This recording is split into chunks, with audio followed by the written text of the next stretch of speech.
For the vast majority of human history, war was a routine tool of foreign policy. Conquest was not a crime. It was a standard method for settling disputes and expanding borders. That changed in 1945. With the creation of the United Nations Charter, Article 2.4 explicitly outlawed the use of force globally.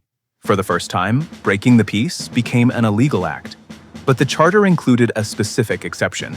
Article 51 preserves what it calls the inherent right of individual or collective self-defense if an armed attack occurs. Because offensive war is now illegal, every military deployment requires a specific legal framing. To avoid international condemnation and sanctions, a state can no longer characterize its actions as an invasion. It must present them as an act of self-defense. Article 51 serves as the pivot point for modern conflict. By expanding the legal definitions of what constitutes an armed attack, states can use the Charter's own language to provide cover for offensive operations. The first legal hurdle is the question of timing. Must a state wait to be physically struck before it can legally defend itself?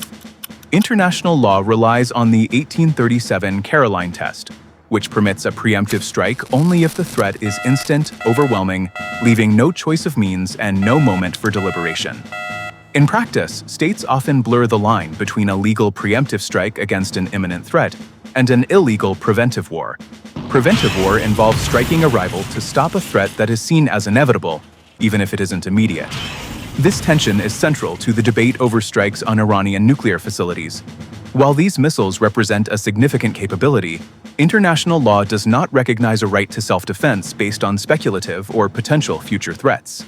By erasing the legal boundary between preemption and prevention, states authorize military campaigns based on predictions of future behavior rather than actual aggression.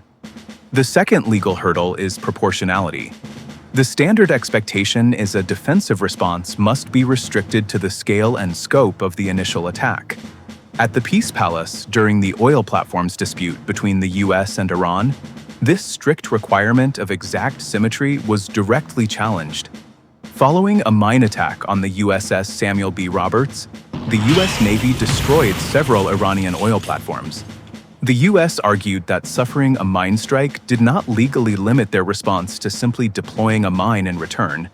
The US legal position was that proportionality should be measured by what is required to defeat an overall threat and deter future attacks. As the filing states, its lawfulness cannot be measured except by its capacity for achieving the desired result. By linking proportionality to a broad overall threat rather than an isolated incident, states secure legal justification to escalate conflicts under the umbrella of deterrence. The final hurdle concerns legitimate targets. The basic legal premise is that a state may only attack the specific nation that is currently attacking it. This becomes complicated when an attacker launches strikes from military bases located within a third-party country that claims to be neutral. Under UN Resolution 3314, a host nation may lose its neutrality if it allows its territory to be used for aggression. This is the source of fire principle. The base becomes a legitimate military target because it's the operational origin of the threat. This principle is currently applied to justify expanding regional conflicts. Iran, for example, argues US military bases in Gulf states like Qatar are operational sources of threats, thereby justifying strikes on neutral soil.